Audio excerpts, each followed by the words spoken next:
Welcome back to the Becoming Mama podcast, where two long-lost best friends discuss all things motherhood. I am joined today, I am Sam, first off, and I am joined by my co-host, Emmy, and our special guest today. Emmy, who do you have with you? I have Evie with me here today. I'm going to share her birth story. And the reason I'm going to share her birth story, we're doing back-to-back kind of Twyla and Evie, is because her birthday is actually on the 10th of December. So we wanted to try to line those up. So it's really, really special and really sweet. And she also happens to be sick today. She has a fever, so she's home with me. But we still wanted to get this recorded. So she's sitting on the floor next to me. I'm guessing she's going to pop up here at some point. So if you watch on YouTube, you'll probably get a glimpse of our sweet little youngest lady. Our celebrity appearance. It's funny, the reason why we're lining this up is because last time we released Teddy's birth story on Fox's birthday. His actual birthday. On his actual birthday. And then we had just released Fox's like 2 weeks prior. So I was like, why didn't we switch those? Not enough forethought, but now we know, now we have the forethought and we're doing this right this time. So we are going to jump right into it. We're going to skip our wins and losses today, just for Evie's sake, to keep things brief. We couldn't think of any short wins and losses to share. It was not going to have the brevity that we needed. So we're just going to bypass that and jump right into Evie's story. We're all about authenticity here, and sometimes as moms, you just can't think of more things than you already have to. That's just the reality. No.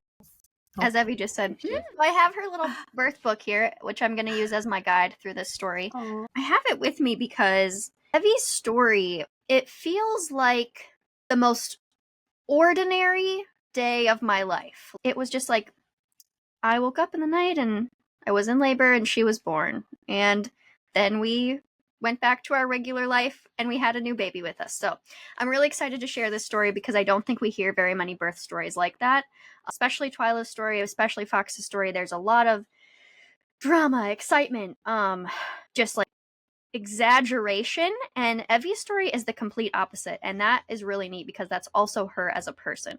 She has had this medical journey that's sort of underlying, but overall her personality is just like, let me be with my mom, I want to be chill, I'm never gonna cry, don't really care if I move around the house a lot, all I really care about is just let me be with my mom. So that sort of sets the stage for Evie's story here. So I'll start with prior to becoming pregnant with her, Lauren and I, my sister, had met with a spirit baby medium who had said, and I think you'll get pregnant in March because you're going to be at this turning point where you need to decide, like, are you going to go all in on your business or are you going to continue to like live in this double life where you're like a school psychologist and at home and like trying to juggle all of these things. And so she thought that I would become pregnant in March, and then that would sort of be a turning point for me in terms of figuring out where my life was going to go from there. And so she was right. I did become pregnant in March. I think that was about a month after that conversation we had with her. And then I think I was about 5.5 weeks pregnant.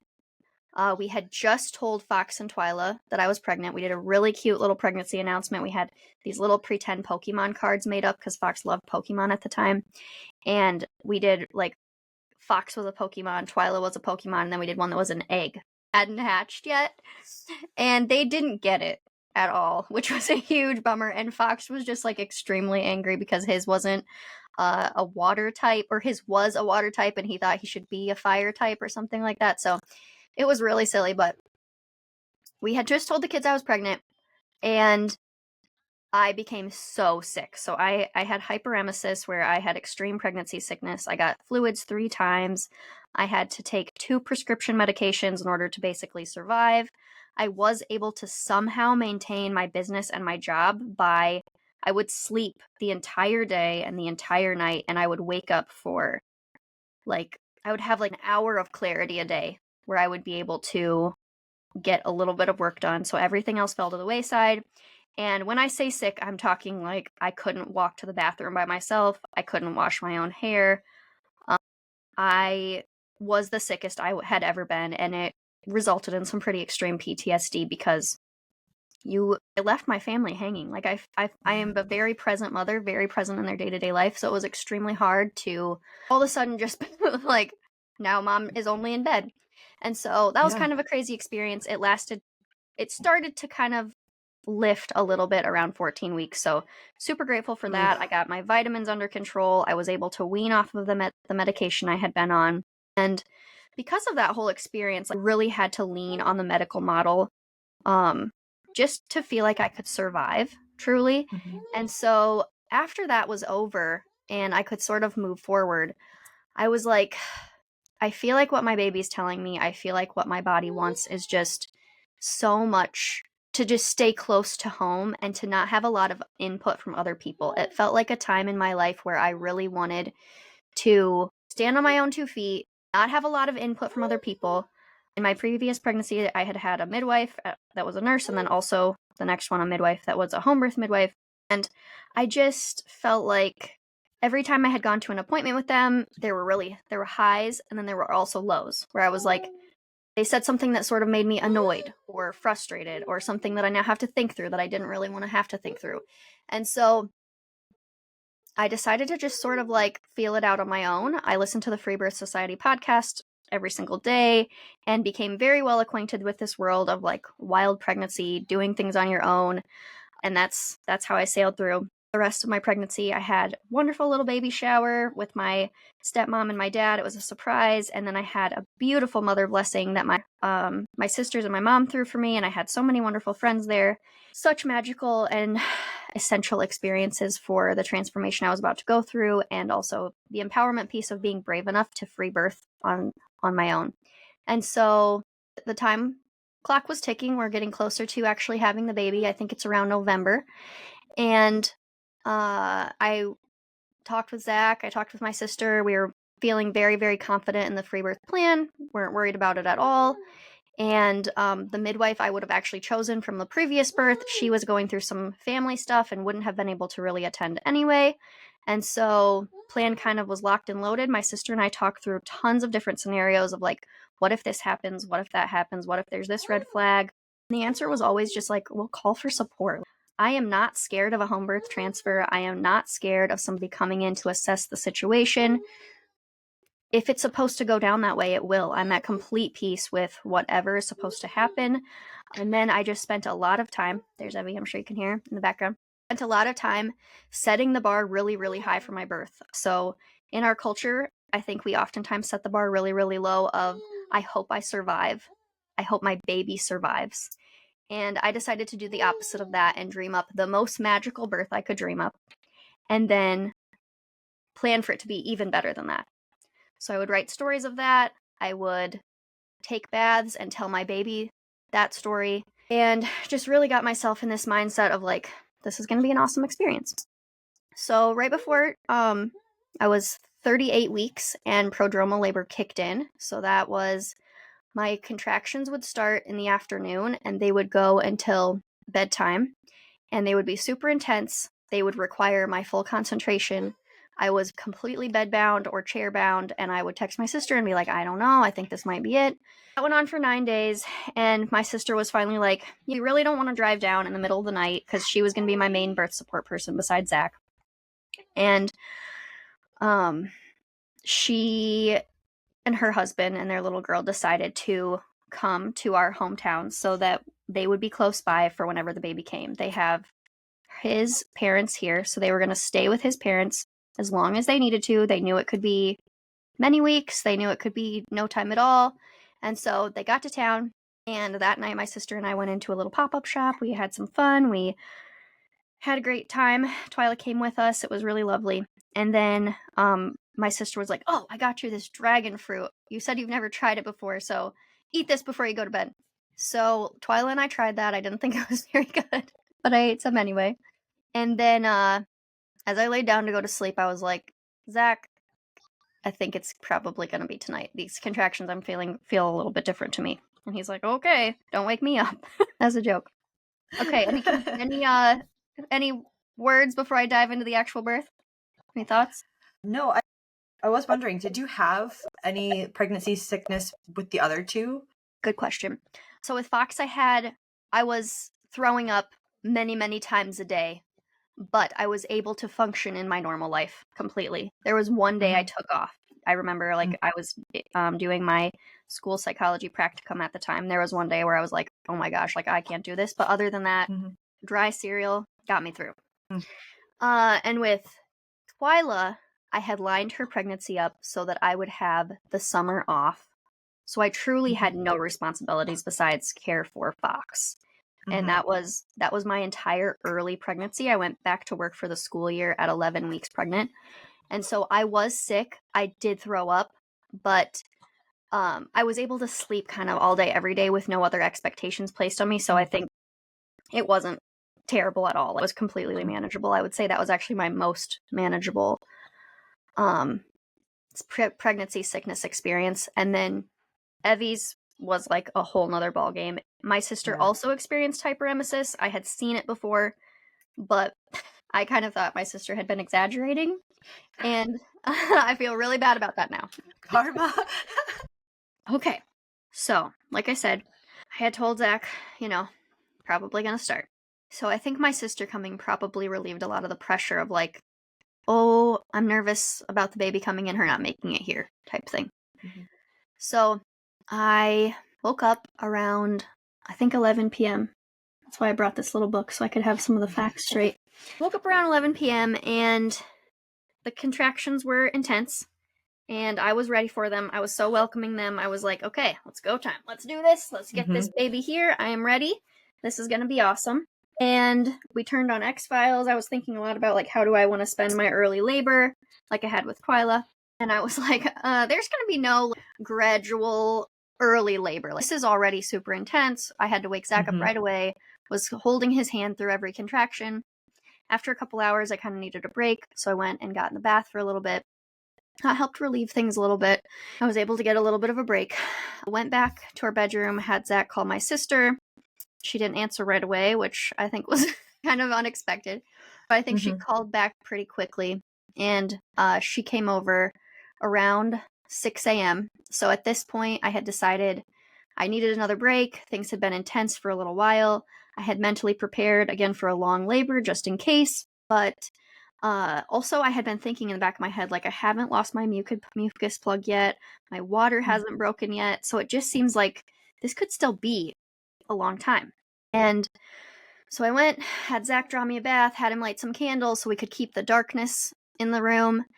And then I started to get really disoriented, where I was like, I'm really obsessed with this little bag of random bath salts that was on the side of the bathtub, and I kept smelling them and asking Zach, like, don't you think these smell so good?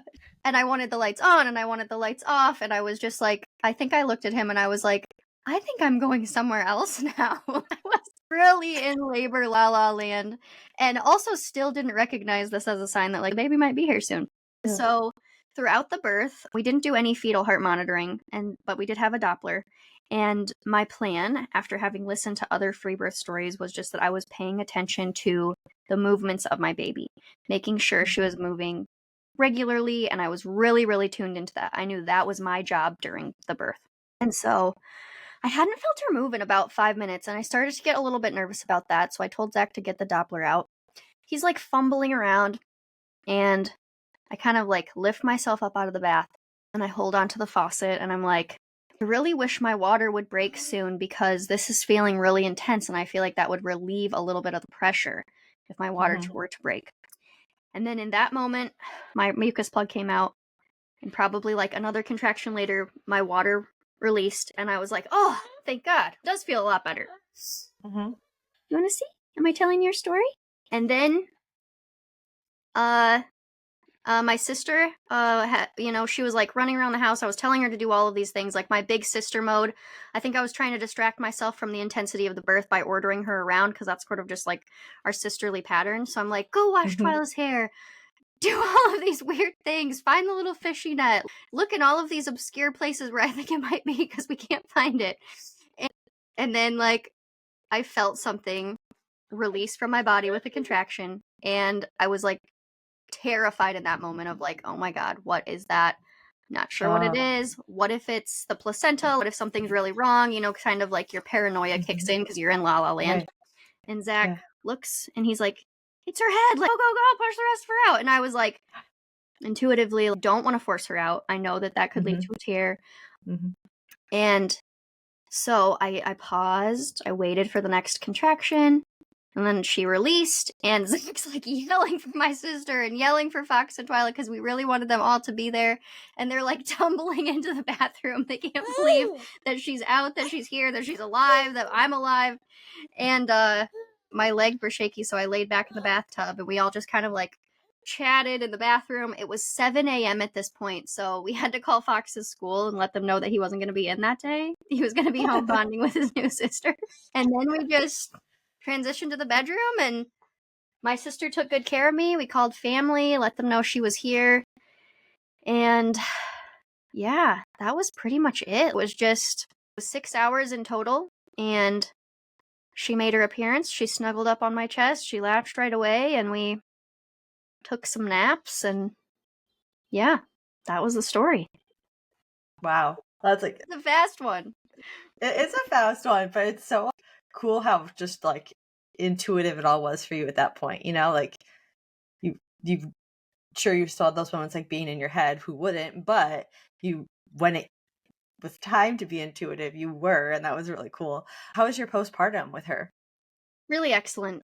So I think I took the weekend off, and I didn't really plan to take much of a maternity leave because I knew I could just work from my bed. I told all of my clients I wasn't going to do any on-camera meetings. I wasn't going to do any scheduled meetings for a full month, but I would respond to messages. I would still do posts. And then I had 2 VAs who did all of the other background work for me.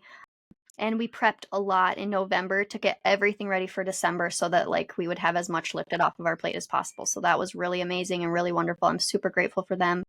So I took the weekend off. Monday, I resumed posting for my clients. So I think I would work about an hour or two a day. Zach took a full month off. So during that hour, Evie would go and snuggle with him. I really, truly had a mindset of like, I want him to have the opportunity to bond with this baby. I don't want him to go back to work right away. I want him to have moments with her as a little tiny infant. It was special because it was like Christmas time. She was born on December 10th, so Christmas was right around the corner. We had all the beautiful matching jammies. We got a beautiful family photo taken, which was so special. Something I'll treasure forever. And yeah, I just sat inside, watched the birds outside at the bird feeder, watched TV.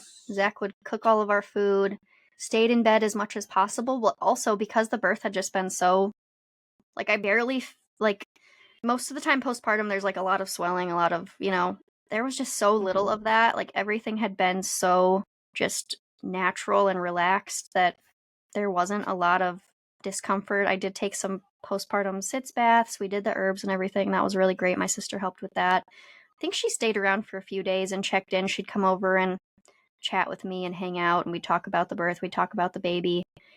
And yeah, it was just so relaxed. Awesome. Yeah. That's wonderful. Thank you. I had a whole podcast gave me a thought of I would love to do a podcast all on natural pain management. And I this podcast and in the one for Twyla, you said a lot of how you welcomed the contractions. And I don't know if now's a good time to get into that or if you want to save that for a second podcast, but could you explain like your process of doing that and what that means when you say that? Oh, yeah.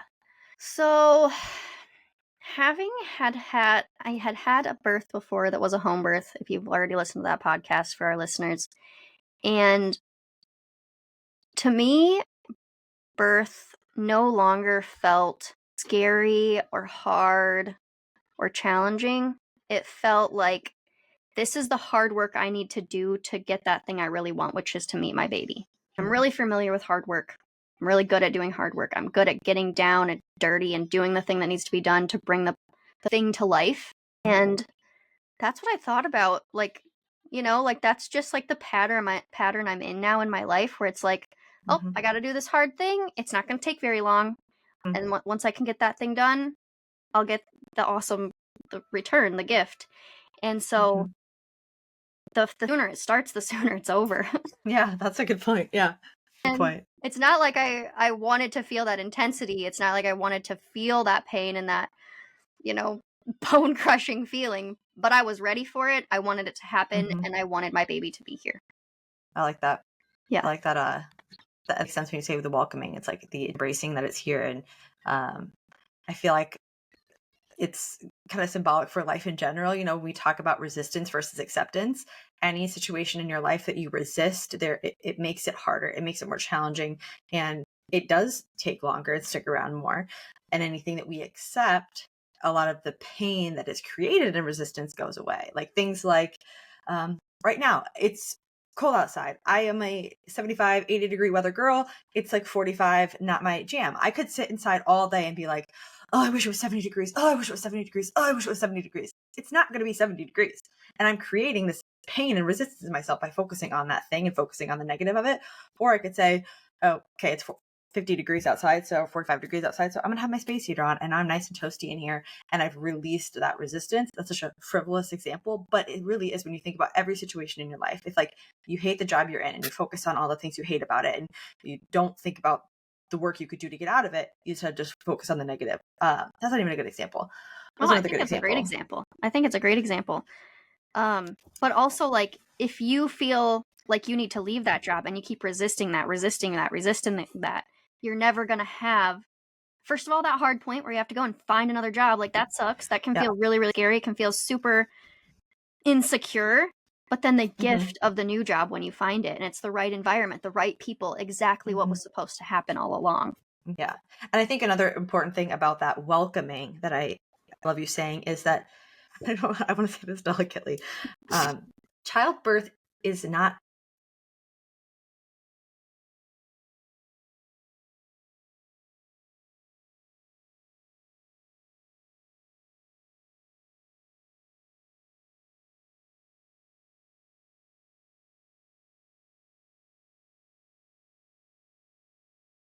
the way that you want to do it. It becomes easier to welcome it. It is what I'm hearing from you is like, I knew this was coming.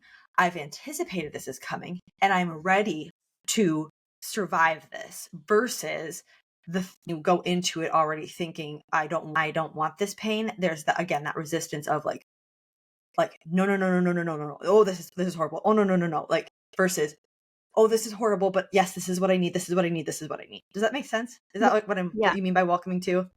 Yeah, I would say, first, I would say that I think that childbirth requires discomfort no matter what. If you get an epidural, there's discomfort with that coming in. There's lots and lots of people who say they have chronic headaches for the rest of their life because of those procedures. The birth process, there's no way to be free of discomfort or pain. You're going to have the pain of recovering from a C-section. You're going to have, you know, there are a million opportunities where discomfort's going to come up. So I'm essentially welcoming the contractions, welcoming the waves, because I'm interested in the naturally releasing of that child so that I can have all of the benefits of the extreme highs when that baby actually comes, the greatest oxytocin burst you could ever imagine in your life.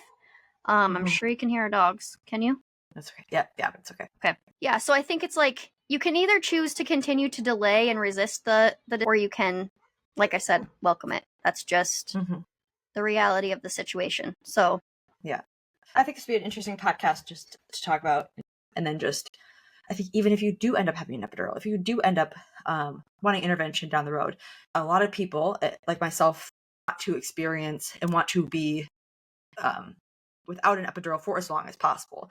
And having those mindsets of the welcoming, having the breathing techniques, having the things like different positions and tools you can use to manage that pain can be helpful, even if the epidural maybe is the end game, but you don't want it right away. I think those tools can be helpful for having like the best birth possible. So maybe that's a whole separate podcast. yeah, I think all of that's very valid. This was wonderful. I'm so happy that you got this birth and that like I that whole idea of like planning it out ahead of time and like writing all that stuff down. I think that was a really powerful thing. And you're right. We have relatively low expectations, and unfortunate report just came out that maternal deaths in the United States have increased over the last, I believe, 4 years, which is kind of terrifying.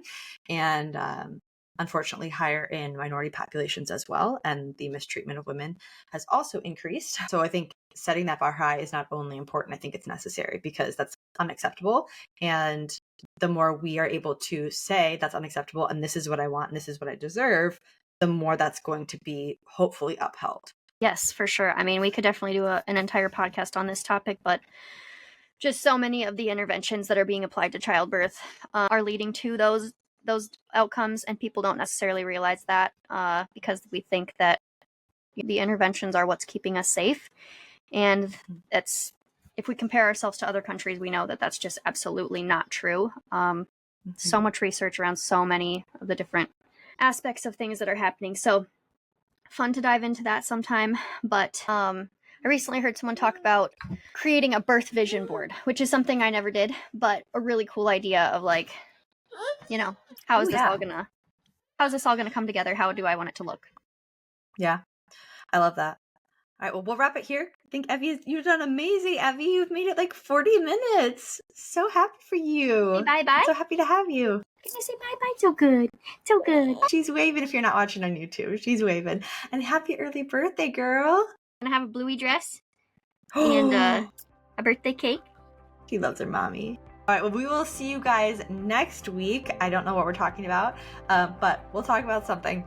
And for all of our socials, websites, everything, you can find those down in the comments below. And we so appreciate your support. Any rating on Spotify and Apple Podcasts is phenomenal. Reviews on Apple Podcasts help us out a ton. If you're watching on YouTube, if you can hit that like button, comment, subscribe, all of those things, we greatly appreciate it.